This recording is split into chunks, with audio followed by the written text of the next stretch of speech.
తైలాభిషేకం ఆరాధనలో ఉన్న వివిధ రకములైన తైలాభిషేకాన్ని గురించి మనం నేర్చుకున్నాం. రెండవ ఆదివారం ఆరాధనలో ఏ విషయాలు విన్నాం మనం చెప్పండి? దేవుని యొక్క కంచె. దేవుని కంచె ఎంత ప్రాముఖ్యమైనదో ఆ కంచె యొక్క ప్రాముఖ్యతలని మనము గడిచిన రెండవ ఆదివారం ఆరాధనలో నేర్చుకున్నాం. ఆ సందేశాన్ని ఎవరైనా వినకపోతే మరి మీరు లైవ్ ఇవ్వలేకపోయినా కాబట్టి ఆ నోట్స్ని కనీసం ఆ వాక్య భాగాలను నేర్చుకున్న వాక్యాన్ని మీరు తీసుకునే ప్రయత్నం చేయండి. గడిచిన వారం ఏ వాక్యాన్ని నేర్చుకున్నాం చెప్పండి? గడిచిన వారం ఒక సంఘంగా ఒక సమాజంగా మనం కూడుకొని వస్తున్నప్పుడు ఒక సంఘం ఏ విషయాల్లో ఎన్ని విషయాలు కలిగి ఉండాలంటే, ఒక సంఘంగా ఒక సమాజంగా మనమంతా ఒక దగ్గరికి వస్తున్నప్పుడు మనం కలిగి ఉండవలసిన విషయాలు ఎన్ని చెప్పండి? 7 విషయాలు. 7 విషయాల్లో ఒక సంఘము తప్పకుండా పాలి భాగస్తులుగా ఉండాలి. 10వ వార్షికోత్సవ ఆరాధనలోకి మనం నడిపించబడబోతున్నాం కాబట్టి ఆ 7 విషయాలు కలిగిన సాక్ష్యంతో మనం ఉండాలని గడిచిన వారం అద్భుతమైన వాక్యాన్ని మనం విన్నాం. దీనికి స్తోత్రం చెప్పండి. హల్లెలూయా. గడిచిన వారం ఆ వాక్యాన్ని విని చాలా మంది బలపడ్డారు, చాలా మంది పురుగొల్పబడ్డారు, గుప్పిలు విప్పుతూ ఉన్నారు, ప్రార్థనలు నడిపించబడతా ఉన్నారు. దేవునికి మహిమ కలుగును గాక. ఆమేన్. ఈ దినము యాకోబు రాసిన పత్రిక 1వ అధ్యాయం 25వ వచనములో బైబిల్ పాఠములో చదవబడిన లేఖన భాగంలో ఉన్న యాకోబు రాసిన పత్రిక 1వ అధ్యాయం 25వ వచనములో ఉన్న ప్రాముఖ్యమైన మాటని మనము ధ్యానిద్దాం. అయితే స్వాతంత్రమునిచ్చు సంపూర్ణమైన నియమములో తేరి చూచి నిలకడగా ఉండువాడెవడో వాడు విని మరచువాడు కాగా క్రియలు చేయువాడై ఉండి తమ క్రియలలో ఏమవుతాడు చెప్పండి? చిన్నపిల్లల్ని కొంచెం మీరు కంట్రోల్ చేయండి. మీరు ఇట్లా పిల్లలు అటు పోయినారంటే ఉన్న వాక్యం అంతా ఎగిరిపోయింది. నేను చెప్పాల్సింది చెప్పకుండా షార్ట్ కట్గా ఏదో ఒక 15 నిమిషాలు 20 నిమిషాలు చెప్పేస్తాను, మళ్ళీ వాక్యం అంతా పోతుంది. ఈ దినం దేవుని వాక్య భాగాన్ని చాలా చక్కగా చాలా స్పష్టంగా వాక్య భాగాన్ని మనం నేర్చుకోబోతూ ఉన్నాం. ఈరోజు చదవబడిన లేఖన భాగములు యాకోబు రాసిన పత్రిక 1వ అధ్యాయం 19 నుండి 27 వచనాల దాకా దేవుని లేఖన భాగాలను మనకు ధ్యానించాం. ఆ వాక్య భాగాల్లో ఈరోజున ఆ వాక్య భాగం అంతటిని మనం చదివినప్పుడు అందులో నుండి దేవుని లేఖన భాగము, దేవుని వాక్య భాగము, ముఖ్యంగా ఈ రోజున మనం ఏర్పాటు చేసుకున్న 3వ వాక్యము యాకోబు రాసిన పత్రిక 1వ అధ్యాయం 25వ వచనములో మనము దేవుని వాక్యమును మనము వినాలి. దేవునికి స్తోత్రం చెప్పండి. హల్లెలూయా. ఏం వినాలని చెప్పండి? మనము దేవుని వాక్యమును మనము వినాలి. మన అంశం ఏంటంటే ఈ రోజున దేవుని వాక్యమును విని చేయవలసిన ఒక 7 విషయాలని మీకు చెప్పబోతున్నాను. దేవునికి స్తోత్రం చెప్పండి. హల్లెలూయా. ఎంతమంది గడిచిన సంవత్సరాల్లోని దాదాపుగా నవంబర్ మాసం అంటే దాదాపుగా ఎన్ని వారాలు అయిపోయి ఉండొచ్చు చెప్పండి? 40 వారాలు అయిపోయి ఉంటాయా? 45 వారాలు దాదాపుగా అయిపోయినాయి. ఇంకా కొన్ని వారాలు అయితే మనం సంవత్సరాన్ని మనం ముగించుకోబోతూ ఉన్నాం. ఒక సంవత్సరంలో ఉన్న 52 వారాల్లో 45 వారాలు దాదాపుగా అయిపోయినాయి. 46, 48 వారాల దాకా దాదాపుగా అయిపోయినాయి. మా అంటే ఇంకొక 6 వారాలు ఎంతో ఉన్నాయి, అంతకంటే ఎక్కువ లేదు. అయితే ఒక సేవకుడిగా నేను చెప్పే ప్రాముఖ్యమైన విషయం ఏంటంటే, అనేక సంవత్సరాల నుండి దేవుని వాక్యాన్ని మనం వింటూనే వస్తున్నాం. దేవునికి స్తోత్రం చెప్పండి. హల్లెలూయా. 46 వారాల నుండి వింటూనే వస్తున్నాం, సంవత్సరాల నుండి వింటూనే వస్తున్నాం. శ్రద్ధగా వింటూ ఉన్నాం, ఆసక్తిగా వింటూ ఉన్నాం. విన్న వాక్యాన్ని చాలాసార్లు చక్కగా ఒక నోట్స్లో ఒక పేపర్లో ఒక పెన్ను పెట్టుకొని శ్రద్ధగా కూడా దేవుని వాక్యాన్ని రాసుకుంటూ వస్తూ ఉన్నాం. దేవుని వాక్యం పట్ల మీరు కలిగి ఉన్న శ్రద్ధను బట్టి దేవుని దీవెనలు ముందుగా మీకు కలుగును గాక. ఆమేన్. దేవుని వాక్యాన్ని మనం చాలా శ్రద్ధగా వింటాం, చాలా చక్కగా. ప్రాముఖ్యంగా ఈ సంఘానికి ఉన్న ధన్యత ఏంటంటే దేవుని వాక్యాన్ని ఎక్కువగా మీకు బోధిస్తాం. దేవునికి స్తోత్రం చెప్పండి. హల్లెలూయా. కొంతమంది ఆన్లైన్లో వింటూ ఉన్నారు, కొద్దిగా ఆదివారమే కాకుండా ఆన్లైన్ క్లాసులలో వింటూ ఉన్నారు, రెగ్యులర్ క్లాసెస్లలో వింటూ ఉన్నారు, యూట్యూబ్లలో వింటూ ఉన్నారు. ఎన్ని సోషల్ మీడియా ప్లాట్ఫామ్స్లో ఎన్ని ఉన్నాయో దాదాపుగా ఆ మాధ్యమాల అన్ని ద్వారా, ఆ ఛానల్స్ అన్నిటి ద్వారా మీరు వింటూనే ఉన్నారు. ఈ రోజున ప్రశ్న ఏంటంటే, దేవుని వాక్యాన్ని వింటూ ఉన్నారు. ఎంతమంది వింటూ ఉన్నారంటే దేవుని వాక్యం అసలు నేను వినట్లేదు అన్న వాళ్ళు ఎవరు ఉన్నారా? దేవుని వాక్యాన్ని ఇంతవరకు నేను వినలేదన్న వాళ్ళు ఉన్నారా? చెప్పండి. ఎవరు లేదు. మీరందరూ ఏం వింటూ వస్తున్నారు చెప్పండి? దేవుని వాక్యాన్ని ఏం చేస్తూ వస్తున్నారు చెప్పండి? వింటూనే ఉన్నారు. ఈ పత్రిక యాకోబు రాసిన పత్రిక 1వ అధ్యాయం ఈ 19 నుండి 27 వచనాలు దేవుని వాక్యాన్ని విని దాని ప్రకారంగా ప్రవర్తించవలసిన ప్రాముఖ్యతని రాసిన వాక్య భాగం ఇది. దేవుని వాక్యాన్ని విను మాత్రమే కాదు, కానీ ఎట్లా ఉండాలంటే మీరు చదువుతారా, ఆ మాట చదువుతారా మీరు 22వ వచనంలో, మీరు వినువారు మాత్రమై ఉండి మిమ్మల్ని మీరు మోసపరచుకోకుండా వాక్య ప్రకారం ఏంటి చెప్పండి. 23వ వచనంలో, ఎవడైనా వాక్యం వినువాడై ఉండి దాని ప్రకారం ప్రవర్తించని వాడైతే వాడు అర్థములు తమ సమాజ ముఖంలో చూసుకొని అవతలికి పోయి ఏమవుతాడు చెప్పండి. అవతలికి పోయి తానెట్టివాడు వెంటనే మర్చిపోవాలి. ఈ వాక్య భాగాలన్నీ మనకి నేర్పుతున్న ప్రాముఖ్యమైన విషయాలు ఏంటంటే, దేవుని వాక్యాన్ని వినటమే కాదు, దేవుని వాక్య ప్రకారంగా ఏం చేయాలో చెప్పండి మనము చెప్పాలి. దేవుని వాక్య ప్రకారంగా ఏం చేయాలో చెప్పండి మనము ప్రవర్తించాలి. అయితే ఈ రోజున దేవుని లేఖన భాగంలో మీకు కొన్ని సందర్భాలు నేను మీకు చూపిస్తాను. మనమే కాదు, దేవుని వాక్యాన్ని విన్నవారు బైబిల్లో కూడా మీకు కనపడతారు. లూకాసు సువార్త 5వ అధ్యాయం 1వ వచనములో, జన సమూహము దేవుని వాక్యమును వినుచు ఆయన మీద పడుచుండగా ఆయన గిన్నెసరేతు సరస్సు తీరమున నిలిచి అనే మాట చూస్తున్నాం.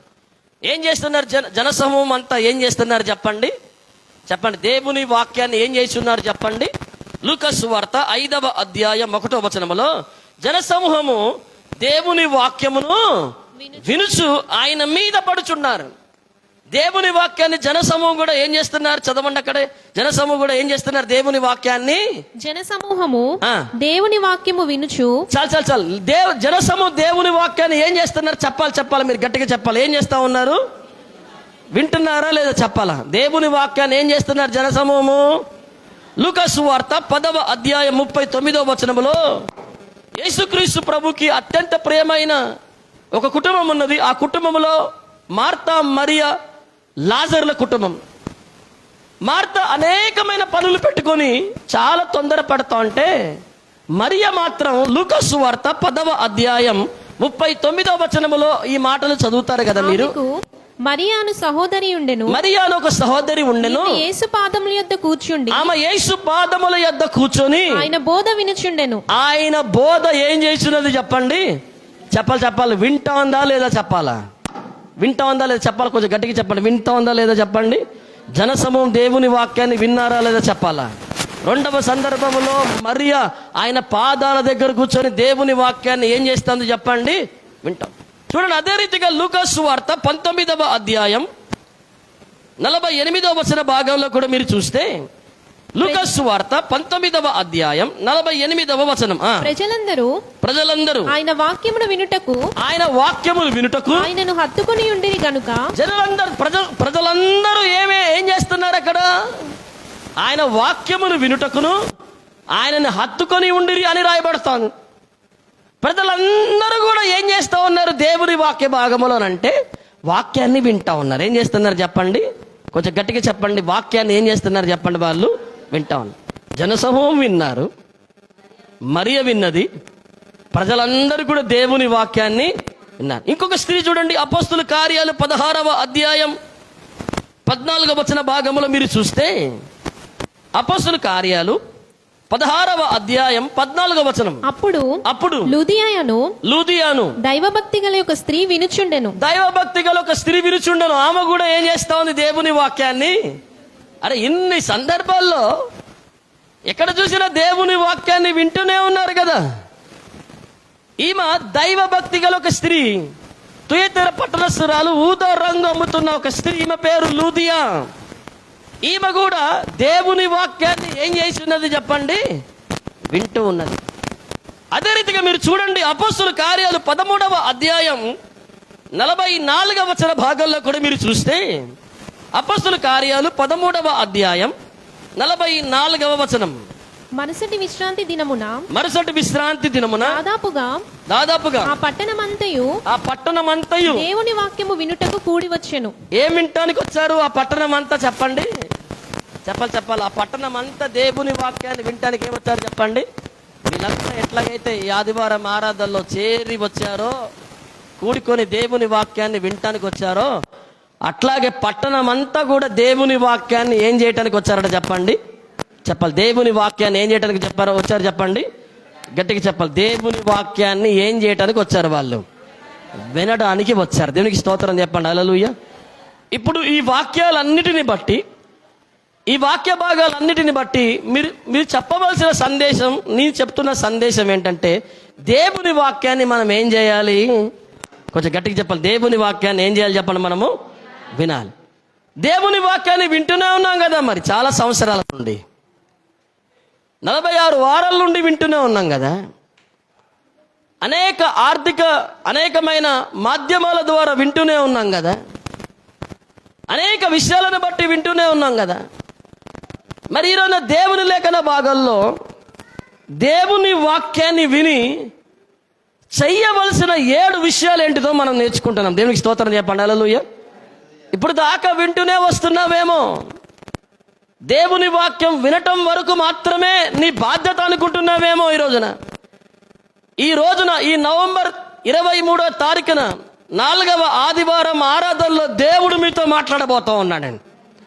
ఈరోజు దేవుడు మాట్లాడుతున్న సందేశం ఏంటంటే, వాక్యాన్ని వింటున్న నీవు చేయవలసిన 7 విషయాలు నువ్వు తప్పకుండా మీరు చేయాలా. ఆ 7 విషయాలు చేస్తేనే మీరు విన్న వాక్యానికి ఒక సార్థకత దొరికిద్ది, విన్న మీకు ధన్యత దొరికిద్ది. దేవునికి స్తోత్రం చెప్పండి. హల్లెలూయా. ఏం చేయాలా? అంశం లేదు, సమయం అయిపోయింది, సాక్ష్యాలు పాటలు ఎక్కువైపోయినాయి. ఈ రోజున క్లుప్తంగా 7 విషయాలు నేను మీకు త్వరగా చెప్పబోతా ఉన్నాను. దేవుని వాక్యాన్ని విని ఏం చేయాలండి ఒక విశ్వాసి?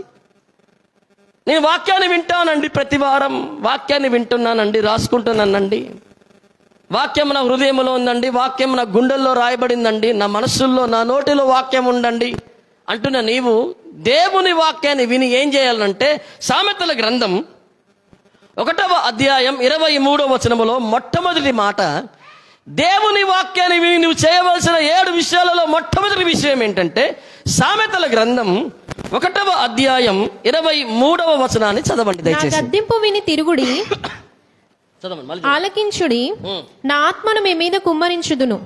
సామెతల గ్రంథం 1వ అధ్యాయం 23వ వచనములో దేవుని లేఖన భాగాల్లో స్పష్టమైన దేవుని వాక్యం ఈరోజు నా మాట మనతో మాట్లాడుతూ ఉంది. దేవుని వాక్యం విని మనం చేయవలసిన విషయాలలో మొట్టమొదటి ప్రాముఖ్యమైన విషయం ఏంటి చెప్పండి? ఏంటి మొట్టమొదటి ప్రాముఖ్యమైన విషయం? తీసారా? సామెతల గ్రంథాన్ని తీసారా? 1వ అధ్యాయాన్ని తీయండి, 23వ వచనాన్ని తీయండి. నా గద్దింపు విని తిరుగుడి. దేవునికి స్తోత్రం చెప్పండి. హల్లెలూయా.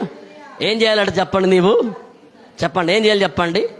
దేవుని వాక్యాన్ని విని, దేవుని వాక్యము వింటున్న ప్రతి క్రైస్తవ విశ్వాసి ఆన్లైన్లో కానివ్వండి, నా ఎదురుగా కూర్చున్న వారిలో కానివ్వండి, మొట్టమొదటిగా చేయవలసిన విషయం ఏంటంటే, దేవుని వాక్యాన్ని విని నువ్వే స్థితిలో ఉన్నావో ఆ స్థితిలో నుండి నువ్వు ముమ్మాటికి దేవుని తట్టు తిరిగిపోవాలి. దేవునికి స్తోత్రం చెప్పండి. హల్లెలూయా.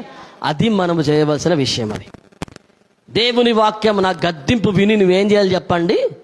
నా గద్దింపు విని, సామెతల గ్రంథం 1వ అధ్యాయం 23వ వచనంలో నా గద్దింపు విని ఏం చేయాలి చెప్పండి? తిరగాలి. ఆయన తట్టు తిరగాలి. ఆయన వైపునకు నువ్వు మళ్ళాలా, ఆయన యొద్దకు నువ్వు రావాలా. నువ్వే స్థితిలో ఉన్నావో, నువ్వే పరిస్థితుల్లో ఉన్నావో, దేవుని వాక్యం మరొక పర్యాయం మాట్లాడుతూ ఉంది. అది పాల వంటిది, అది దీపము వంటిది.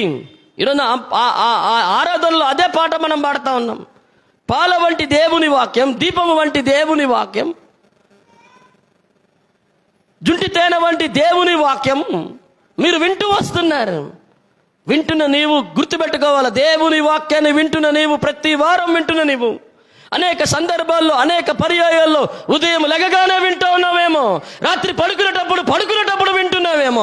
గుర్తుపెట్టుకోవాలి, దేవుని వాక్యాన్ని విని నువ్వు ఆయన తట్టు ఏం చేయాలి చెప్పండి? చెప్పండి. ఆయన తట్టు ఏం చేయాలి చెప్పండి? తిరగాలి. నువ్వు ఆయన తట్టు ఇంకా తిరగట్లేదని అంటే నువ్వు విన్న దేవుని వాక్యం అంతా ఏమైపోతుంది చెప్పండి? వ్యర్థమైపోతా ఉన్నది, వృధా అయిపోతా ఉంది. ఒక మాటలో చెప్పాలంటే ఈ చెవులో విని ఈ చెవులో ఏమైపోతాం చెప్పండి? బయటికి వెళ్ళిపోతా ఉన్నాయి. హోషేయ గ్రంథం 12వ అధ్యాయం 6వ వచనంలో చూడండి, మీరు మీ దేవుడైన యెహోవా తట్టు మీరు తిరగవలెను అనే మాట మీరు చదువుతారు అక్కడ. హోషేయ గ్రంథం 12వ అధ్యాయం 6వ వచనం, యోబేలు గ్రంథం 2వ అధ్యాయం 13వ వచనములో ఈ కాబట్టి- మాటలు రాయబడుతున్నాయి. హోషేయ గ్రంథం 12వ అధ్యాయం 6వ వచనం. కాబట్టి నీవు నీ దేవుని తట్టు తిరగవలెను. నీవు నీ దేవుని తట్టు ఏం చేయాలి చెప్పండి? నీ దేవుని తట్టు ఏం చేయాలి చెప్పండి? దేవుని వాక్యం, దేవుని స్వరం అండి అది. దేవుని వాక్యం, ఆయన ప్రణాళిక, ఆయన ఉద్దేశాలు, ఆయన మన కొరకు కలిగిన తన సిద్ధమై ఉన్నది. అది మన కొరకు దేవుడు కలిగి ఉన్న సంకల్పమై ఉన్నది. అది సాధారణంగా, తేలికగా, సులువుగా, ఈజీగా దేవుని వాక్యాన్ని వినేసి వదిలేయకూడదు. మనము దేవుని వాక్యాన్ని వింటున్నప్పుడల్లా జ్ఞాపకం చేసుకోవాల్సిన విషయం ఏంటంటే, నువ్వు దేవుని తట్టు నువ్వు తిరగాల. దేవునికి స్తోత్రం చెప్పండి. హల్లెలూయా. దేవుని తట్టు తిరుగమన్న సందేశం నీకు రాకపోయినా, వాక్యాన్ని వింటున్నప్పుడల్లా నీ ఆత్మలో ఒక ప్రేరణ రావాలా, నీ ఆత్మలో ఒక నడిపింపు రావాలి. ఏంటంటే, నేను దేవుని తట్టు నేను తిరగాల. దేవునికి స్తోత్రం చెప్పండి. హల్లెలూయా.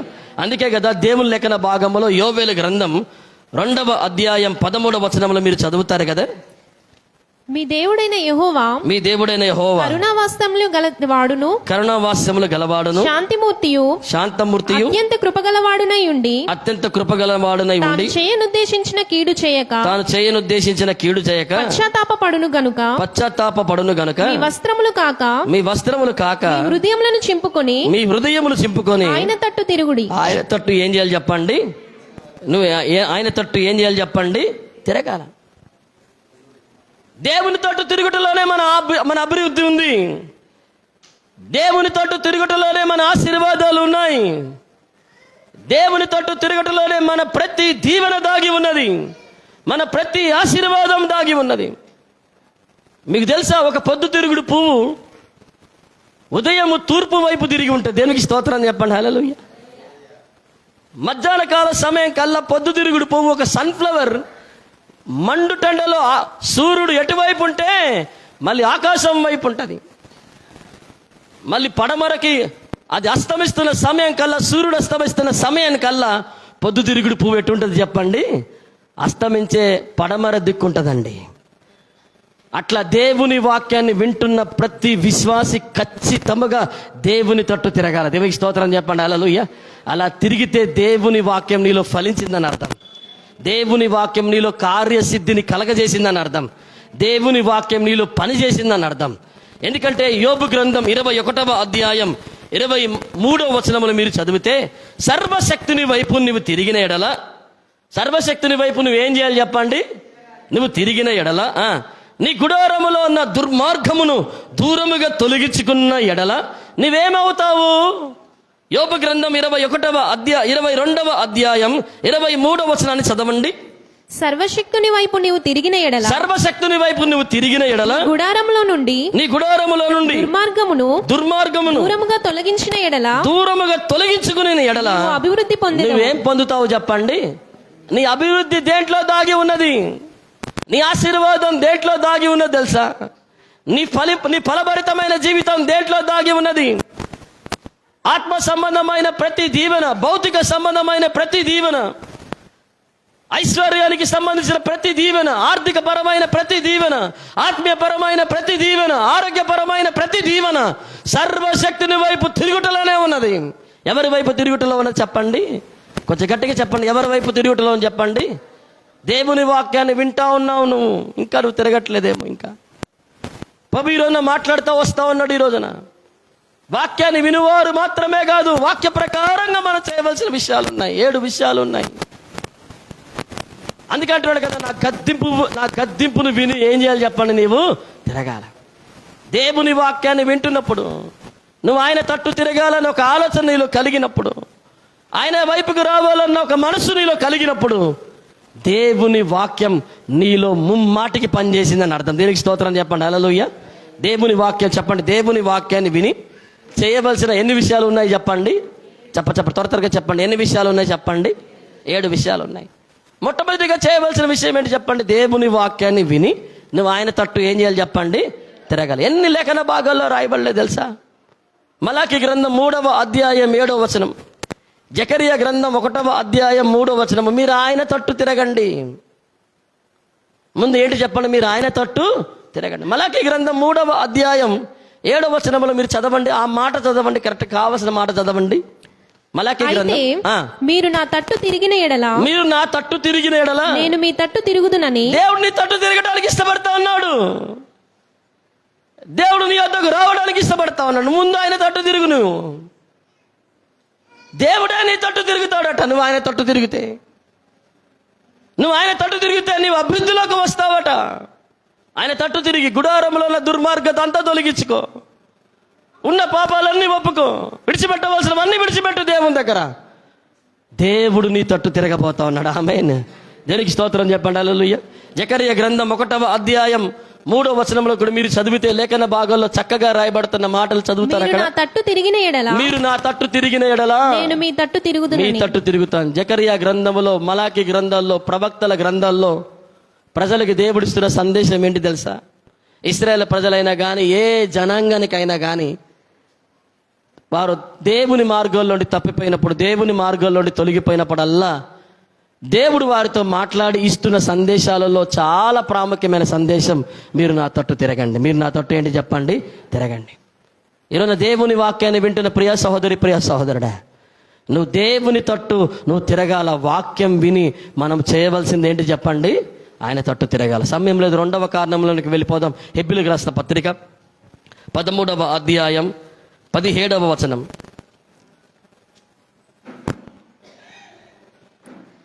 అబ్రహాము శోధింపబడి విశ్వాసమును బట్టి కాదమ్మా 13వ అధ్యాయం 17వ వచనం. హెబ్రీయులకు రాసిన పత్రిక. మీ పైన నాయకులుగా ఉన్నవారు లెక్క ఒప్పచెప్పవలసిన వారి వలె మీ ఆత్మలను కాయిచున్నారు. వారు దుఃఖముతో ఆ పని చేసిన ఎడల మీకు నిష్ప్రయోజనము గనుక దుఃఖముతో కాక ఆనందంతో చేయనట్లు వారి మాట విని వారికి లోబడి ఉండుడి. ఏం చేయాలి చెప్పండి? విని చేయవలసిన 2వ విషయం మీకు అక్కడ వాక్యం చాలా చక్కగా రాయబడుతోంది. వారి మాట విని ఏం చేయాలి చెప్పండి? నీవు చెప్పాలి. ఏం చేయాలి చెప్పండి? దేవుని వాక్యాన్ని విని ఒక విశ్వాసి చేయవలసిన 7 విషయాలలో 2వ ప్రాముఖ్యమైన విషయం ఏంటంటే దేవునికి, దైవజనుడికి నీవు లోబడి ఉండాలా. దేవునికి స్తోత్రం చెప్పండి. హల్లెలూయా. దేవుని వాక్యాన్ని విని ఎవరికి లోబడాలా? దేవునికి లోబడాలా. ఎవరికి లోబడాలా? దైవజనుడికి లోబడాలా. ఎందుకంటే వారు మీ ఆత్మలను గురించి ఏం చేసేవారట చెప్పండి? లెక్కప్ప చెప్పేవారు. వాళ్ళు దాన్ని కన్నీటితో చేయకూడదట. మీ గురించి దైవజనుడి కన్నీటికి మీరు కారణం కాకూడదట. ఆనందంతో వారు మీ గురించి చేయాలట. చేస్తున్నప్పుడు వాక్యం చెబుతున్న చాలా ప్రాముఖ్యమైన మాట ఏంటంటే లేఖన భాగములతో ఆనందంతో చేయనట్లు వారి మాట విని వారికి ఏం చేయాలి చెప్పండి? మీరు దేవుని వాక్యాన్ని వింటున్నప్పుడల్లా మీరు గుర్తుపెట్టుకోవాల్సిన మాట, నువ్వు దేవునికి లోబడుతున్నావా లేదా? దేవుని వాక్యం ప్రతి ఆదివారం వింటూ ఉన్నాం, ప్రతి ఉదయం లేకగానే వింటూ ఉన్నాం, ప్రతి రాత్రి పడుకుంటున్నప్పుడల్లా వింటూ ఉన్నాం, ఆన్లైన్లో వింటున్నాం, యూట్యూబ్లలో వింటున్నాం, అనేక రకాలుగా వింటూ ఉన్నావు కదా. గుర్తుపెట్టుకుంటున్నావా? ఈ మాట వింటున్నప్పుడల్లా నువ్వు లోబడుతున్నావా? లోబడగలిగే అనుభవం వాక్యం ద్వారా నీకు కలుగుతున్నదా అని దేవుడు అడుగుతా ఉన్నాడు. దేవుని వాక్యాన్ని ఎన్ని సందేశాలుగా నీవు విన్నా, ఎన్ని అద్భుతమైన వాక్యాలు బోధించినా, ఎంత గొప్ప ప్రసంగికులు ప్రసంగించినా, వాక్యం విని నువ్వు లోబడకపోతే ఏమైపోయింది చెప్పండి? వాక్యం వినకపోతే ఏమైపోయింది చెప్పండి? అదంతా ఏమైపోయింది చెప్పండి? వృధానే. కాబట్టి ఈరోజు నా వాక్యం వింటున్న మనము చేయవలసిన 7 ఉన్నాయండి. అవి లోబడాలి. ఏం చేయాలి చెప్పండి? త్వరగా చెప్పండి. ఏం చేయాలి చెప్పండి? అందుకనే యాకోబు రాసిన పత్రిక 4వ అధ్యాయం 7వ వచనములో దేవునికి లోబడి ఉండుడి అని మాట చదువుతారు మీరు అక్కడ. యాకోబు రాసిన పత్రిక 4వ అధ్యాయం 7వ వచనం. కాబట్టి దేవునికి లోబడి ఉండుడి. దేవునికి ఏం చేయాలి చెప్పండి? చెప్పండి. దేవునికి ఏం చేయాలి చెప్పండి? లోబడాలా. ఈ భౌతిక సంబంధంగా, శరీర ప్రకారంగా మన తండ్రులకి, మన పెద్దవాళ్ళకి మనం ఏం చేస్తాం చెప్పండి?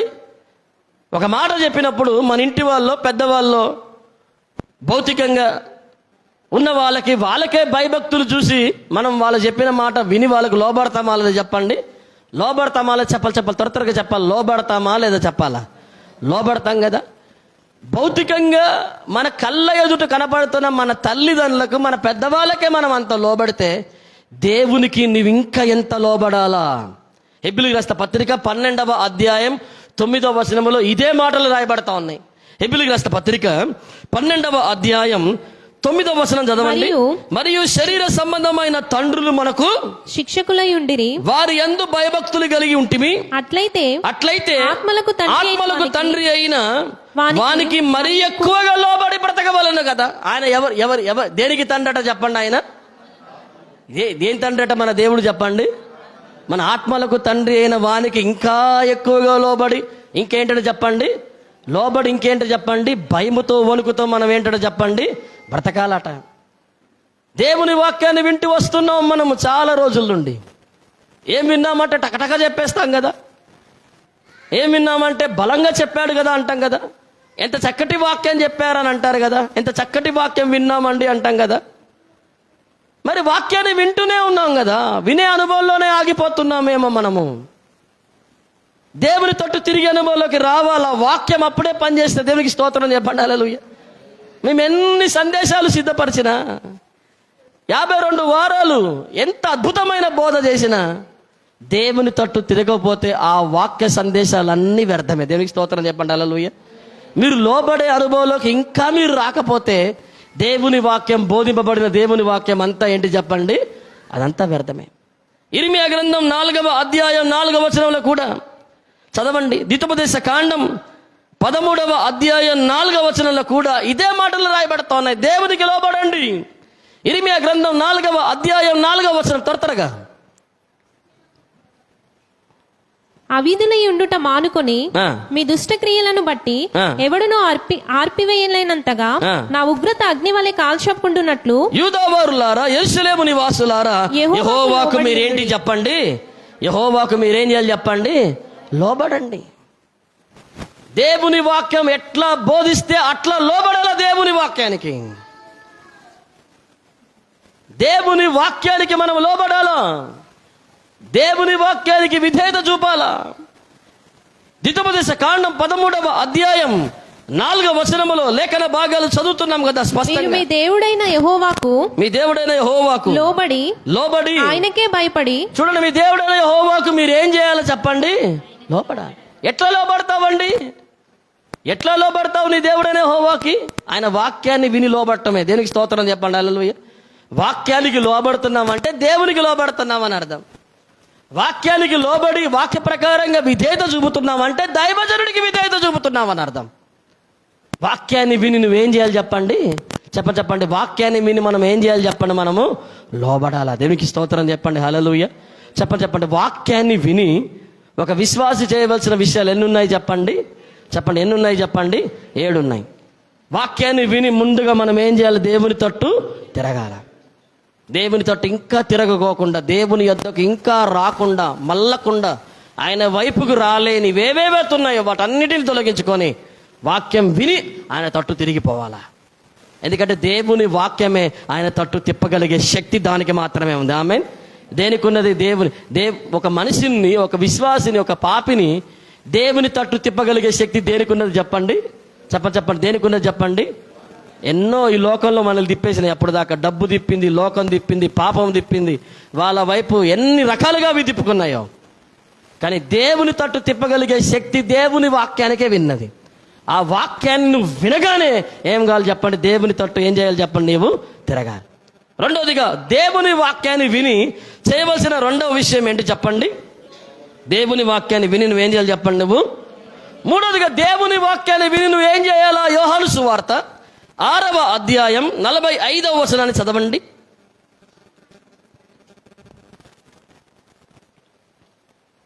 యోహాను సువార్త 6వ అధ్యాయం 45వ వచనం. వారందరూ దేవుని చేత బోధింపబడుదురని, వారందరూ దేవుని చేత బోధింపబడుదురని ప్రవక్తల లేఖనంలో వ్రాయబడి ఉన్నది గనుక, ప్రవక్తల లేఖనములలో రాయబడి ఉన్నది గనుక, తండ్రి వలన విని నేర్చుకొనిన ప్రతి వాడును నా యొద్దకు వచ్చును. దేవునికి స్తోత్రం చెప్పండి. హల్లెలూయా. దేవుని వాక్యాన్ని విని నువ్వు చేయవలసిన మూడవ విషయం ఏంటి తెలుసా? చెప్పండి? దేవుని వాక్యాన్ని విని నీవు నేర్చుకోవాలా. దేవునికి స్తోత్రం చెప్పండి. హల్లెలూయా. నువ్వేం చేయాలి చెప్పండి? నీవు నేర్చుకో. అందుకని అంటాడు కదా ఆయన, మత్తయి సువార్త 11వ అధ్యాయం 29వ వచనములో నా కాడి ఎట్లాంటిది చెప్పండి? అది నా కాడి ఎత్తుకొని నా యొద్ద నేర్చుకొనుడి. నా యొద్ద ఏంటంటే చెప్పండి, నేర్చుకోవాలి. దేవుని వాక్యాన్ని వింటున్నప్పుడల్లా నువ్వు చేయవలసిన 7 విషయాలు ఉన్నాయి. ఆయన తట్టు తిరగాల. రెండోదిగా దేవునికి దైవజనుడికి లోబడాలా. మూడోదిగా ఏం చేయాలంటే నీవు దేవుని వాక్యాన్ని విని నువ్వు నేర్చుకోవాలి. దేవునికి స్తోత్రం చెప్పండి. హల్లెలూయా. ఏం చేయాలి చెప్పండి? దేవుని వాక్యాన్ని విని నువ్వు ఏం చేయాలి చెప్పండి? త్వరగా చెప్పాలి. దేవుని వాక్యాన్ని విని నువ్వు ఏం చేయాలి చెప్పండి? నీవు నేర్చుకోవాలి. దేవుని వాక్యాన్ని విని నేర్చుకోవాలా. ఏం నేర్చుకోవాలా? భయభక్తులు కలిగిన జీవితాన్ని నేర్చుకోవాలి. దేవునికి స్తోత్రం చెప్పండి. హల్లెలూయా. కీర్తనల గ్రంథం 34వ అధ్యాయం 11వ వచనంలో చిన్నపిల్లలారా నా యొద్దకు రండి, యెహోవా యందు భయభక్తులు నేను మీకు నేర్పేదనని అన్నాడు కీర్తనకారుడు. అక్కడ ఏం నేర్చుకోవాలి చెప్పండి? ఏం నేర్చుకోవాలండి? 34వ కీర్తనల గ్రంథం 11వ వచనంలో త్వరగా చదవండి. మీరు వచ్చి నా మాట వినుడి, యెహోవా యందలి భయభక్తులు మీకు నేర్పేదను. ఏం నేర్చుకోవాలా నువ్వు చెప్పండి? దేవుని వాక్యాన్ని విని నువ్వు నేర్చుకోవాల్సింది ఏంటి చెప్పండి? భయభక్తులు. దేవుని వాక్యాన్ని విని నువ్వు నేర్చుకోవాల్సింది ఏంటి చెప్పండి? హెబ్రీయులకు రాసిన పత్రిక 5వ అధ్యాయం 8వ వచనాన్ని చదవండి. హెబ్రీయులకు రాసిన పత్రిక 5వ అధ్యాయం 8వ వచనం. ఆయన కుమారుడై ఉండి తాను పొందిన శ్రమల వలన ఏం నేర్చుకున్నాడు చెప్పండి? ఏం నేర్చుకున్నాడు చెప్పాలి? ఏం నేర్చుకున్నాడు? హెబ్రీయులకు రాసిన పత్రిక 5వ అధ్యాయం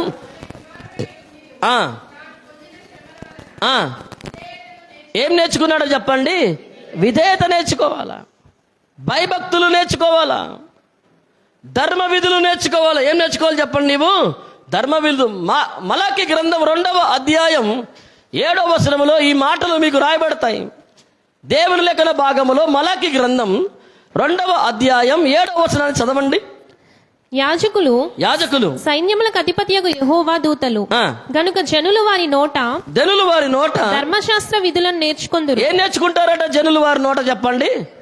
ధర్మశాస్త్ర విధులు నేర్చుకుంటారట. దైవజనుడు మీకు దేవుని వాక్యాన్ని బోధిస్తారు, ధర్మశాస్త్ర విధులను మీకు వారు బోధిస్తారు.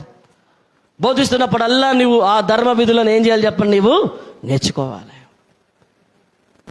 కుడి ఎడమలకు తొలగిపోకుండా నేర్చుకోవాలి. నీవు దేవుని మార్గాల్లో నడవటం నేర్చుకోవాలి. దేవుని వాక్యాన్ని వింటున్నప్పుడల్లా సరైన ప్రవర్తన కలిగి ఉండటాన్ని నేర్చుకోవాలి. భయభక్తులు కలిగి జీవించటాన్ని నేర్చుకోవాలి. క్రమశిక్షణ నేర్చుకోవాలి. విధేయత నేర్చుకోవాలి. ధర్మ విధులు నువ్వు నేర్చుకోవాలి. దేవునికి స్తోత్రం చెప్పండి. హల్లెలూయా. నువ్వు ఇంకా దేవుని వాక్యాన్ని విని నువ్వు ఇంకా నేర్చుకోకపోతే, నేర్చుకునే అనుభవంలోకి నువ్వు ఇంకా రాకపోతుంటే దేవుని వాక్యం నీ జీవితంలో వృధా అయిపోతుంది.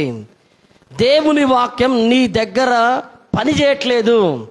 దేవుని వాక్యం నీ విషయాల్లో వ్యర్థమైపోతోందని అర్థం. అక్కడ ఏమైపోతుంది చెప్పండి? వ్యర్థమైపోతుంది. దేవుని వాక్యం ఖచ్చితంగా ఒక వ్యక్తి దగ్గరకు వస్తే అతడు దేవుని తట్టు తిరగాలి, లోబడాలి. మూడోదిగా ఏం చేయాలి చెప్పండి? నేర్చుకోవాలి. విధేయత నేర్చుకోవాలా, భయభక్తులు నేర్చుకోవాలా, పరిశుద్ధత నేర్చుకోవాలా, మంచి ప్రవర్తన నేర్చుకోవాలా, కుడి ఎడమలకు తొలగిపోకుండా దేవుని మార్గంలో నడవటం నేర్చుకోవాలా,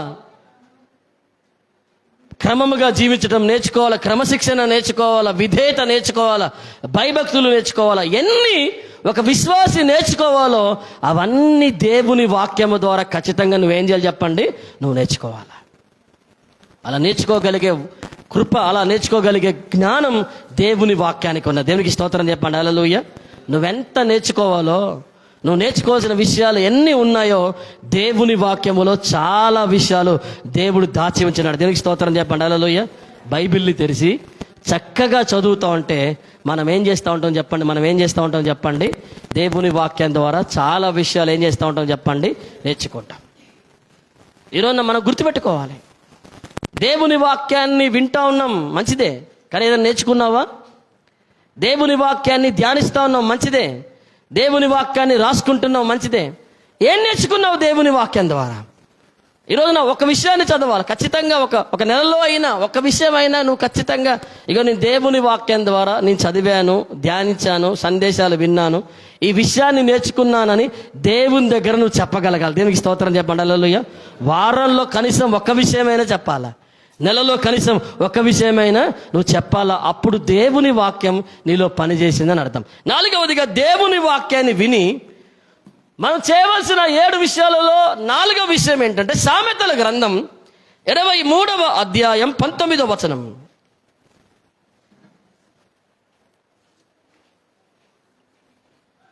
సామెతల గ్రంథం నా కుమారుడా 23వ అధ్యాయం 19వ వచనం. నా కుమారుడా నీవు విని జ్ఞానము తెచ్చుకొనుము. నీవు విని ఏం తెచ్చుకోవాలట చెప్పండి, చెప్పండి. ఏం తెచ్చుకోవాలట చెప్పండి? జ్ఞానం తెచ్చుకోవాలట. దేవుని వాక్యం విన్నవారి ఎడల చేయవలసిన 7 కార్యాలు, 7 విషయాలు ఉన్నాయి. ఆయన తట్టు తిరగాలి, 2వదిగా లోబడాలి, 3వదిగా నేర్చుకోవాలి, 4వదిగా నా కుమారుడా నా మాటలు విని నువ్వేం తెచ్చుకోవాలో చెప్పండి. సామెతల గ్రంథం 23వ అధ్యాయం 19వ వచనములో ఏం తెచ్చుకోవాలి? త్వరగా చెప్పండి. ఏం తెచ్చుకోవాలి చెప్పండి? జ్ఞానం తెచ్చుకోవాలి. ఇంకా మనం జ్ఞానం పొందలేకపోతున్నామేమో. జ్ఞానం ఇంకా పొందకపోతే దేవుని వాక్యం రాయబడుతోంది, నువ్వు జ్ఞానం తెచ్చుకోకపోతే చాలా ప్రమాదాల్లో పడిపోతావు. జ్ఞానం చాలా ప్రాముఖ్యమైనది. జ్ఞానం చాలా అవసరం మనకు. ఎందుకంటే లేఖన భాగాల్లో మనం చదువుతున్నాము కదా, దేవుని లేఖన భాగాల్లో చదువుతున్నాం కదా. లైట్లు వేసేయండి, కరెంట్ వచ్చింది కదా, లైట్లు వేసేయండి, ఫ్యాన్లు వేసుకోండి. హోషేయ గ్రంథం 4వ అధ్యాయం 6వ వచనములో దేవుని లేఖన భాగాల్లో చక్కగా మనం చదువుతున్నాం. హోషేయ గ్రంథం 4వ అధ్యాయం 6వ వచనాన్ని చదవండి. నా జనులు జ్ఞానము లేని వారే నశించుచున్నారు. ఏమి లేక నశించిపోతున్నారు? ఏం లేక నశించిపోతున్నారు చెప్పండి? అందుకనే జ్ఞానం తెచ్చుకోమంటా ఉన్నాండి. జ్ఞానం కావాలా? ఈ లోకమంతా భయంకరమైన పాపములో ఉన్నది. ఇది ఈ లోకములో నీవు జ్ఞానంతో ఉండగలిగితేనే బ్రతకగలుగుతావు. దేనికి స్తోత్రం చెప్పండి. హల్లెలూయా. జ్ఞానం ఏం చేయాలి చెప్పండి? నువ్వు దేవుని జ్ఞానం ఏం చేయాలి చెప్పండి? నేర్చుకోవాలి, జ్ఞానం తెచ్చుకోవాలి. నీవు ఎట్లా వస్తుంది? నువ్వు దేవుని వాక్యాన్ని విని దేవుని వాక్యాన్ని ధ్యానిస్తా ఉంటే, దేవుని వాక్యాన్ని నువ్వు ఎంతగా నీ సమయాన్ని నువ్వు కేటాయిస్తే ఆ జ్ఞానంతో దేవుడు నిన్ను నింపుతాడు. దేనికి స్తోత్రం చెప్పండి. హల్లెలూయా. దేవుని జ్ఞానం, దేవుని వాక్యాన్ని విని నువ్వు తెచ్చుకోవాల్సింది ఏంటి చెప్పండి? చెప్పండి. తెచ్చుకోవాల్సింది ఏంటి చెప్పండి? జ్ఞానం తెచ్చుకోవాలి. ఎందుకు జ్ఞానం తెచ్చుకోవాలా? జ్ఞానం తెచ్చుకోవాల్సినంత అవసరం ఏంటండి? జ్ఞానం అవసరమా మనకనంటే, జ్ఞానం తెచ్చుకోవటం చాలా ప్రాముఖ్యం. ఎందుకు జ్ఞానం తెచ్చుకోవటం చాలా ప్రాముఖ్యం అంటే, జ్ఞానం వలన ఒక వ్యక్తి యొక్క కడవరి స్థితిని అతడు యోచించగలుగుతాడు. ద్వితోపదేశ కాండం 32వ అధ్యాయం 29వ వచనాన్ని చదవండి. 32వ ద్వితోపదేశ కాండం 29వ వచనాన్ని చదవండి. త్వరగా జ్ఞానము తెచ్చుకొని వారు జ్ఞానము తెచ్చుకొని దీనిని తలపోసి తమ కడవరి స్థితి యోచించడం మేలు. యోచించడం ఏంటో చెప్పండి? జ్ఞానం తెచ్చుకున్నవాడు కడవరి స్థితి ఎట్లుంటుందో తెచ్చుకోగలుగుతాడు. తన కడవరి స్థితి ఎట్లా ఉంటుంది, ఏ విధంగా ఉంటుందో జ్ఞానం కలిగిన వాడు కడవరి స్థితిని యోచించగలుగుతాడు. ద్వితోపదేశ కాండం 32వ అధ్యాయం 29వ వచనములో ఈ మాటలు చూస్తున్నాం. జ్ఞానమే తెచ్చుకోలేకపోతే కడవరి స్థితి కూడా ఏం చేయలేం చెప్పండి? యోచించలేం కదా. అందుకని దేవుని వాక్యాన్ని వింటూ వస్తూ ఉన్న మనతో దేవుడు మాట్లాడుతూ ఉన్నాడు. సంవత్సరాలు గడిచిపోయినాయి, ఏళ్ళు గడిచిపోయినాయి వాక్యాన్ని వినటాన్ని బట్టి. దేవుని తోటి తిరగలిగావా? దేవునికి సంపూర్ణంగా లోబడగలిగావా? 3వదిగా దేవుని యొద్ద నుండి ఏమైనా నేర్చుకోగలిగావా? 4వదిగా జ్ఞానము తెచ్చుకోగలిగావా అని దేవుడు ఈరోజు అడుగుతున్నాడు. ఏం తెచ్చుకోవాలో చెప్పండి మనము? చెప్పండి. ఏం తెచ్చుకోవాలి చెప్పండి? అందుకనే చీమలని మీరు చూడండి. సామెతల గ్రంథం 6వ అధ్యాయం 6వ వచనం. చీమల యొక్క నడతని మీరు చూచి ఏం తెచ్చుకోవాలట? మీరు చీమల యొక్క నడతని కనిపెట్టుకొని ఏం తెచ్చుకోవాలి? మీరు చీమలు చూడట్లేదా? ప్రతిరోజు చీమలు చూస్తూ ఉన్నాం కదా. ఏం తెచ్చుకోవాలని వాక్యం చెబుతా ఉంది. మళ్ళీ మనకు అక్కడ జ్ఞానం తెచ్చుకోండి, దేవుని వాక్యాన్ని వినండి, జ్ఞానం తెచ్చుకోండి దేవుని వాక్యాన్ని విని. కానీ ఈ రోజున దేవుని వాక్యాన్ని విని జ్ఞానం తెచ్చుకోవట్లే. అనేకమైన విషయాలు, లోక సంబంధమైన విషయాలు విని వాటి ద్వారా జ్ఞానం తెచ్చుకుంటా ఉన్నాం. నేను ఒకటి చెప్తా ఉన్నాను ఖచ్చితంగా, దేవుని వాక్యాన్ని విని తెచ్చుకొని జ్ఞానం ఈ బయట ప్రపంచంలో ఏది విని తెచ్చుకున్నా అవన్నీ ఒకరోజు వ్యర్థమైపోతాయి ఖచ్చితంగా. అవన్నీ ఒకరోజు నాశనానికి నడిపిస్తాయి ఖచ్చితంగా. లోక సంబంధమైన జ్ఞానం దయ్యాల జ్ఞానం అని వాక్యం రాయబడతా ఉంది. ఏదైనా కానివ్వండి, ఆ జ్ఞానం ఒక రోజున నీకు ఏది ఉపయోగపడుతుంది చెప్తాను కదా. ఉపయోగపడేది ఒకటి, అది దేవుని జ్ఞానం. దేవునికి స్తోత్రం చెప్పండి, హల్లెలూయా. అందుకని యోబు అంటాడు కదా, యోబు లాంటి వాడే అంటాడు తెలుసా. యోబు గ్రంథం 36వ అధ్యాయం 3వ వచనాన్ని చూడండి. యోబు ఏమంటున్నాడు చూడండి ఒకసారి. యోబు గ్రంథం 36వ అధ్యాయం 3వ వచనాన్ని చూడండి. నుండి నేను జ్ఞానము తెచ్చుకుందును. దూరము నుండి నేను ఏం తెచ్చుకుంటాడు యోబు చెప్పండి. ఏం తెచ్చుకుంటాడు చెప్పండి? జ్ఞానం తెచ్చుకుంటాడట. చూడండి, దేవుని వాక్యాన్ని విని జ్ఞానం తెచ్చుకోవాలి మనము. మొట్టమొదటిగా చూస్తున్నాం కదా, దేవుని వాక్యాన్ని విని ఆయన తట్టు తిరగాలి. దేవుని వాక్యం విని ఆయనకు లోబడాలి. దేవుని వాక్యం విని ఆయన యొద్ద నేర్చుకోవాలి. 4వదిగా దేవుని వాక్యం విని ఆయన జ్ఞానాన్ని ఏం చేయాలి చెప్పండి, మనము తెచ్చుకోవాలి. మన సొంత జ్ఞానంతో వెళ్ళిపోతూ ఉంటాం, సొంత బుద్ధితో వెళ్ళిపోతూ ఉంటాం. స్వశక్తి, స్వనీతి, స్వబుద్ధి ఆధారం చేసుకుంటూ వెళ్ళిపోతూ ఉంటాం. దేవుని వాక్యాన్ని వింటున్న మనతో దేవుడు మాట్లాడుతున్నాడు, నువ్వు జ్ఞానం తెచ్చుకోవాలి. దేవునికి స్తోత్రం చెప్పండి, హల్లెలూయా. నువ్వేం చేయాలి చెప్పండి? నీవు దేవుని వాక్యాన్ని విని నువ్వు చేయవలసినది ఏంటంటే, సామెతల గ్రంథం 21వ అధ్యాయం 28వ వచనం, 5వది. దేవుని వాక్యం విని మనం చేయవలసిన 5వ విషయం ఏంటంటే, చదవండి ఒకసారి. సామెతల గ్రంథం 21వ అధ్యాయం 28వ వచనం. కూట సాక్షి నశించును, విని మాటలాడువాడు సత్యము పలుకును. దేవుని లేఖన భాగంలో కూట సాక్షి నశించును. సామెతల గ్రంథం 21వ అధ్యాయం 28వ వచనమా. విని మాట్లాడువాడు సత్యము పలుకును. ఏం పలకాలట చెప్పండి? దేవుని వాక్యాన్ని విని ఒక క్రైస్తవ విశ్వాసి చేయవలసిన 5వ విషయం ఏంటంటే, సత్యము మాట్లాడాలా. దేవునికి స్తోత్రం చెప్పండి, హల్లెలూయా. ఏం మాట్లాడాలని చెప్పండి? చెప్పండి ఏం మాట్లాడాలని చెప్పండి? సత్యం మాట్లాడాలి. దేవుని వాక్యాన్ని వింటూ ఉన్నాం కదా, ఎంతమంది సత్యం మాట్లాడుతూ ఉన్నారు చెప్పండి? దేవుని వాక్యాన్ని వింటూనే వస్తున్నాం కదా, ఎంతమంది సత్యాన్నే మాట్లాడుతూ ఉన్నారు చెప్పండి? ఎక్కడైనా ఒక ఆదివారం ఎందుకు రాలేదంటే ఎన్ని అబద్ధాలు ఆడతారు కదా. శుక్రవారం ఉపవాస కూడిక, ఉపవాస ప్రార్థనలు జరుగుతూ ఉన్నాయి, సాయంత్రాలు మీరు ఎందుకు రావట్లేదంటే ఎన్ని విషయాలు చెప్తా ఉన్నారు కదా చాలామంది, ఎన్ని కారణాలు చెప్తా ఉన్నారు కదా. దేవుని వాక్యాన్ని వింటున్న మన అనుభవం ఎలా మారాలనంటే, సత్యము మాట్లాడే అనుభవంగా మారాలి. దేవునికి స్తోత్రం చెప్పండి, హల్లెలూయా. వాక్యాన్ని విని ఇంకా సత్యం మాట్లాడే అనుభవం మనలో రాలేకపోతే నువ్వు వాక్యాన్ని వినట్లేదని అర్థం. వాక్యం నీ ఎడల వ్యర్థమైపోయిందని అర్థం. ఎందుకు సత్యం మాట్లాడాలా? అబద్ధాలు ఎందుకు మాట్లాడకూడదు? సామెతల గ్రంథం 19వ అధ్యాయం 5వ వచనం. సామెతల గ్రంథం 19వ అధ్యాయం 9వ వచనం. అబద్ధములు మాట్లాడువాడు వాడు అబద్ధముల వలన వాడు నాశనం అయిపోతాడని వాక్యం రాయబడుతోంది. సామెతల గ్రంథం 19వ అధ్యాయం 9వ వచనం చదవండి. కూట సాక్షి శిక్షనొందకపోడు, అబద్ధములాడువాడు తప్పించుకొనడు. అబద్ధములాడువాడు ఏం చేయడు చెప్పండి? తప్పించుకోలేడు. ఈ రోజు అబద్ధం ఆడతావు, తప్పించుకుంటావా?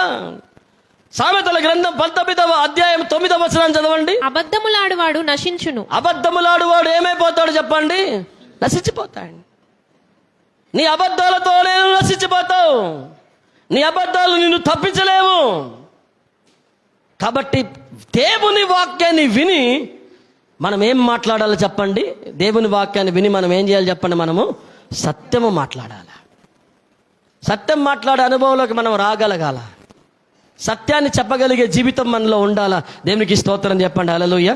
అప్పుడు వాక్యం విని నీ ఎడల వాక్యం ద్వారా ఖచ్చితమైన కార్యం జరిగిందని అర్థం. వాక్యం వింటే చెప్పండి వాక్యం విని ఏం చేయాలి? మొట్టమొదటిగా దేవుని తట్టు తిరగా. వాక్యం విని ఏం చేయాలి చెప్పండి? లోబడాలి. మూడోదిగా వాక్యం విని దేవుని యొద్ద నేర్చుకోవాలి. వాక్యం విని ఏం తెచ్చుకోవాలి చెప్పండి? జ్ఞానం తెచ్చుకోవాలి. వాక్యం విని ఏం తెచ్చుకోవాలి చెప్పండి? మనము సత్యము చెప్పాలా, సత్యము పలకాలి అని వాక్యం చాలా స్పష్టంగా వాక్యం మనతో మాట్లాడుతాను. ఇర్మియా గ్రంథం 9వ అధ్యాయం 5వ వచనంలో నువ్వు సత్యమే పలకాలి అని వాక్యం రాయబడుతోంది కదా. ఇర్మియా గ్రంథం 9వ అధ్యాయం 5వ వచనములో ఇదే మాటలు రాయబడుతున్నాయి. చదవండి ఒకసారి. సత్యము పలకక ప్రతివాడును తన పొరుగువానిని వచించును. అబద్ధములాడుట తమ నాలుకలకు అభ్యాసము చేసి ఉన్నారు. అబద్ధములాడుట తమ నాలుకకు ఏం చేశారు చెప్పండి? ఎంత ఈజీగా అబద్ధాలు ఆడేస్తామో అభ్యాసం అయిపోయింది ఈ రోజున చాలా మందికి. కానీ వాక్యాన్ని వింటున్న అనుభవంలో నువ్వు ఎప్పుడైనా నేర్చుకో. వాక్యాన్ని వింటున్న మనము చిన్న చిన్న అబద్ధాలు కూడా మనం ఆడకూడదు. దేవునికి స్తోత్రం చెప్పండి. హల్లెలూయా. సత్యమే పలకాల. ఉంటే బాధ కలిగిన, కష్టం కలిగిన, ఇబ్బంది కలిగిన, అవతల వాడు నొప్పించబడ్డా, బాధపడ్డా, ఏమైనా కానీ ఖచ్చితంగా వాక్యాన్ని బట్టి నేర్చుకోవాల్సినది ఏంటంటే సత్యమే పలకాల. దేవునికి స్తోత్రం చెప్పండి. హల్లెలూయా. ఎందుకంటే దేవుడు ఒక నాలుక ఇచ్చాడట. ఆ నాలుకతో అబద్ధాలు, ఆ నాలుకతో ఏం పలకకూడదు చెప్పండి? సత్యాలు పలకకూడదు. అదే నాలుకతో శాపవచనం, అదే నాలుకతో ఏం పలకకూడదు చెప్పండి? ఆశీర్వచనం పలకకూడదు. యాకోబు రాసిన పత్రిక 3వ అధ్యాయం 14వ వచనంలో ఈ మాటలు రాయబడతా ఉన్నాయి. ఒకటే నాలుకతో అబద్ధాలు ఆడతావు, ఒకటే నాలుకతో సత్యాలు చెబుతా ఉన్నవే, ఒకటే నాలుకతో ఆశీర్వాదాలు చెబుతున్నావే, ఒకటే నాలుకతో శాపవచనాలు పలుకుతున్నావే అని దేవుని వాక్యం స్పష్టంగా మనతో మాట్లాడుతూ ఉన్నది. ఈరోజు దేవుని వాక్యం ద్వారా ప్రభు మనతో మాట్లాడుతున్న విషయం ఏంటంటే, దేవుని వాక్యాన్ని విని మనం ఏం చేయాలి చెప్పండి? మనము చేయవలసిన ఎన్ని విషయాలు ఉన్నాయి చెప్పండి. ఎన్ని విషయాలు ఉన్నాయి చెప్పండి? ఎన్ని విషయాలు ఉన్నాయి చెప్పండి? 5వ విషయం ఏంటంటే, దేవుని వాక్యాన్ని విని నువ్వేం మాట్లాడాలా చెప్పండి. ఏం మాట్లాడాలా? నేనేం చెప్పట్లేదండి. సామెతల గ్రంథం 21వ అధ్యాయం 28వ వచనం, విని వాడు సత్యము మాట్లాడును. విని ఏం చేస్తాడో చెప్పండి? వాడు దేవుని వాక్యాన్ని వింటా ఉన్నాం. ఎంతవరకు సత్యం పలకగలుగుతా ఉన్నాం, సత్యాన్ని మాట్లాడగలుగుతున్నాం అనేది దేవుడి రోజున మన ముందు చూస్తున్న ఒక ప్రశ్న. 6వదిగా దేవుని వాక్యాన్ని విని నువ్వేం చేయాలా? సామెతల గ్రంథం 19వ అధ్యాయం 20వ వచనాన్ని చదవండి. నీవు ముందుకు జ్ఞానివగుటవై, నువ్వు జ్ఞానివగుటకై ఆలోచన విని ఉపదేశమును అంగీకరించుము. ఉపదేశాన్ని నువ్వేం చేయాలో చెప్పండి? దేవుని వాక్యాన్ని విని ఒక విశ్వాసి చేయవలసిన 6వ విషయం ఏంటంటే, సామెతల గ్రంథం 19వ అధ్యాయం 20వ వచనములో దేవుని వాక్యాన్ని విని నువ్వు దానిని అంగీకరించాలా. దేవునికి స్తోత్రం చెప్పండి. హల్లెలూయా. నువ్వు ముందు జ్ఞానివగుటకై ఆలోచన విని ఉపదేశమును ఏం చేయాలి చెప్పండి? నీవు అంగీకరించాలా. దేవుని వాక్యాన్ని విని నువ్వు అంగీకరించాలా. యాకోబు రాసిన పత్రిక 1వ అధ్యాయం 21వ వచనములో మన బైబిల్ పాఠములో మనం చదివాం. లోపల నాటబడుతున్న దుష్టత్వమును, విర్రవీగుతున్న దుష్టత్వమును మాని శక్తిగల దేవుని వాక్యానికి మీరు ఏం చేయాలి చెప్పండి? మీరు అంగీకరించండి. దేవుని వాక్యాన్ని అంగీకరించే అనుభవంలోకి నువ్వు రావాలా. అపొస్తలుల కార్యాలు 17వ అధ్యాయం 11వ వచనములో ఒక సంఘం మనకు కనపడుతోంది, ఒక గుంపు మనకు కనపడుతోంది. ఆ గుంపు వారు ఎట్లాంటి వారనంటే, అపొస్తలుల కార్యాలు 17వ అధ్యాయం 11వ వచనాన్ని చదవండి. అపొస్తలుల కార్యాలు 17వ అధ్యాయం 11వ వచనం. మీరు దెసలోనికలో ఉన్నవారి కంటే గనులై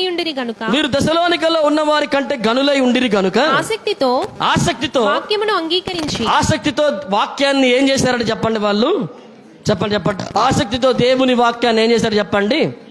దేవుని వాక్యం ఉన్నట్టుగా నువ్వు అంగీకరించాలి. దేవునికి స్తోత్రం చెప్పండి. హల్లెలూయా.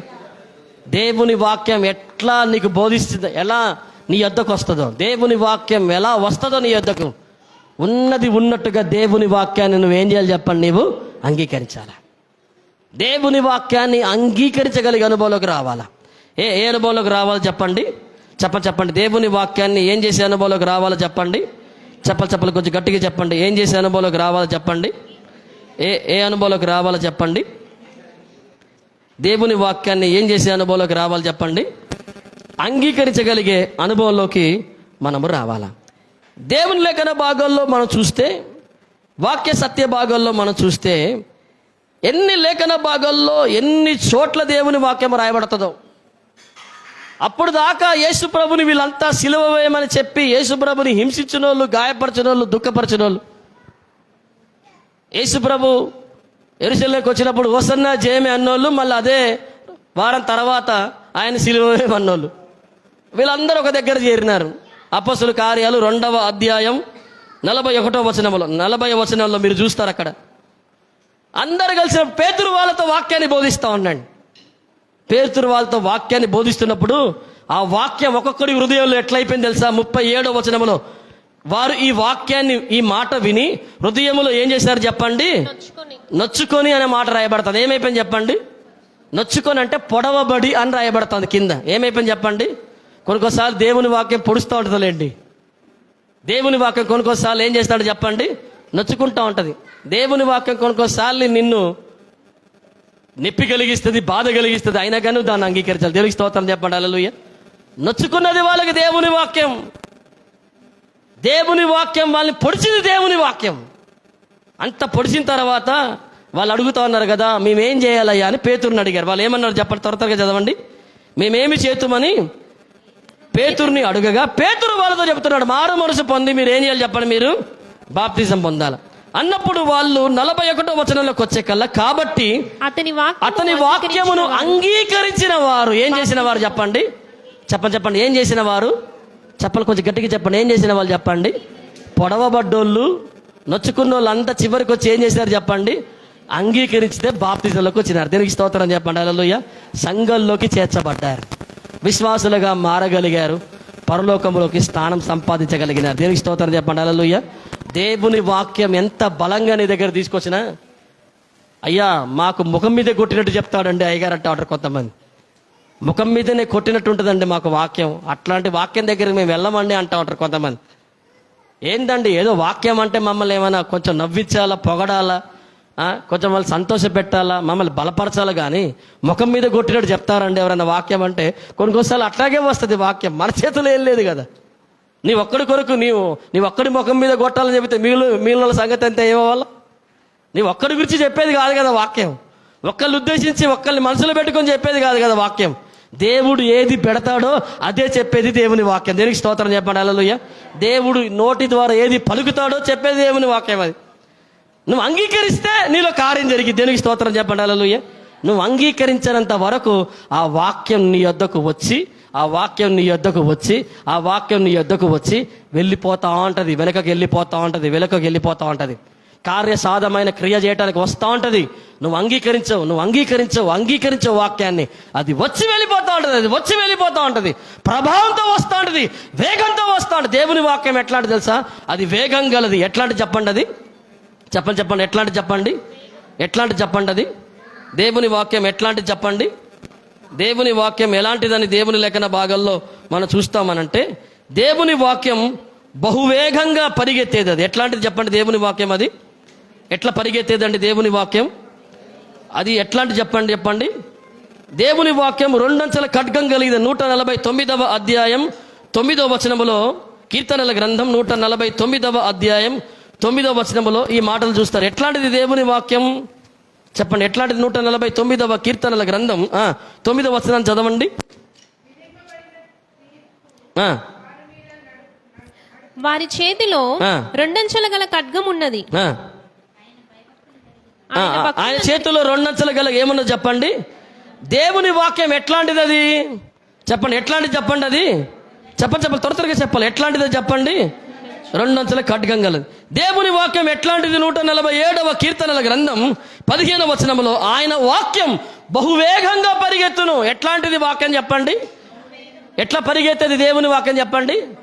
దానికి ఉండే వేగం ఈ ప్రపంచంలో దేనికి లేదు నా ప్రైబెట్లారా. అట్లాంటి బహువేగం గలది దేవుని వాక్యం.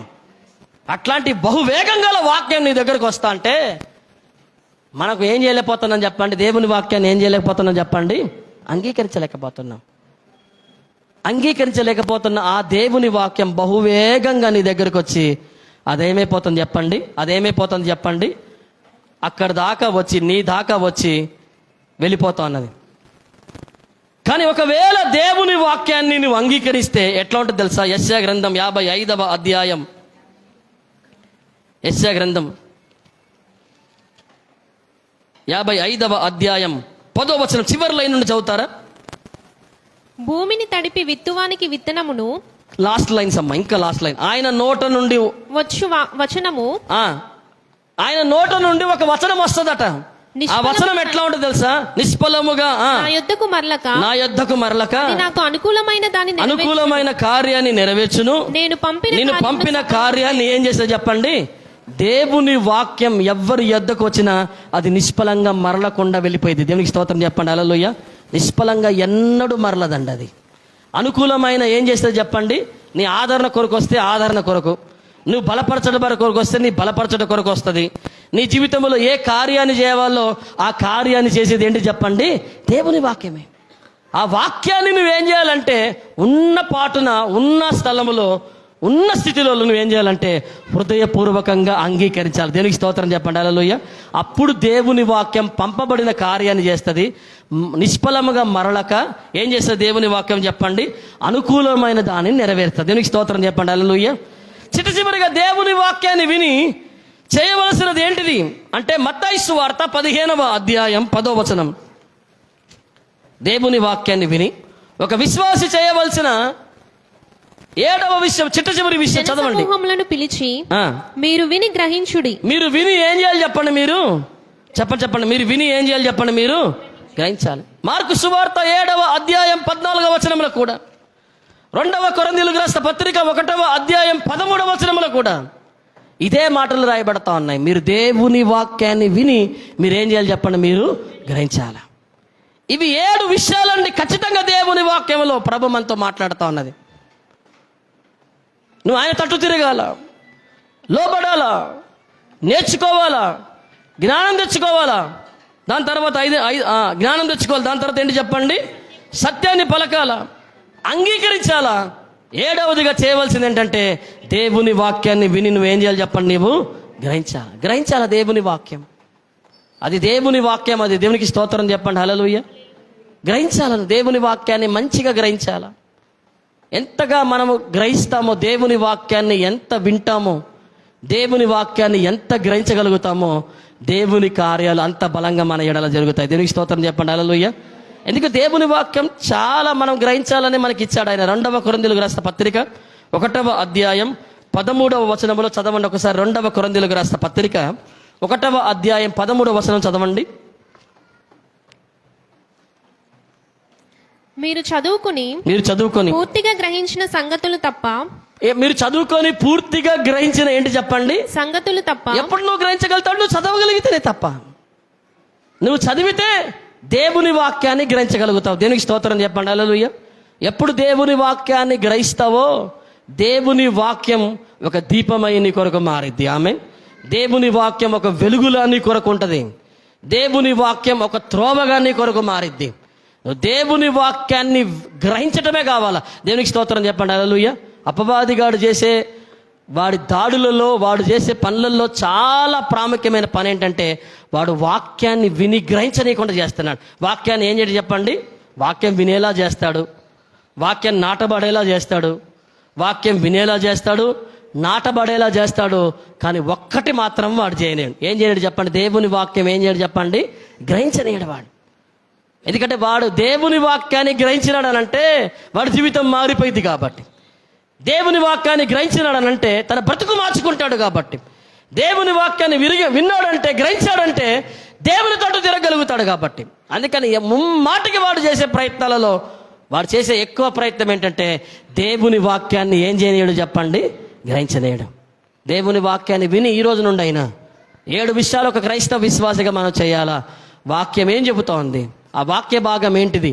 ఆ వాక్యం ద్వారా దేవుడు నీతో ఏం మాట్లాడుతున్నాడు? ఈ రోజున విన్న వాక్యం ద్వారా నువ్వేం గ్రహించావు? ఆ వాక్యాన్ని చదువుతున్నప్పుడు అందులో నేర్చుకోవాల్సిన సత్యం ఏంటిది? అందులో నేర్చుకోవాల్సిన పాఠం ఏంటిది? అందులో సరిదిద్దుకోవాల్సిన విషయం ఏంటిది? అందులో నేర్చుకోవాల్సిన విషయం ఏంటిది? అందులో నీకు కావాల్సిన విషయం ఏంటిది? అందులో నువ్వు వదిలివేయాల్సిన విషయం ఏంటిదో నువ్వు గ్రహించాలా.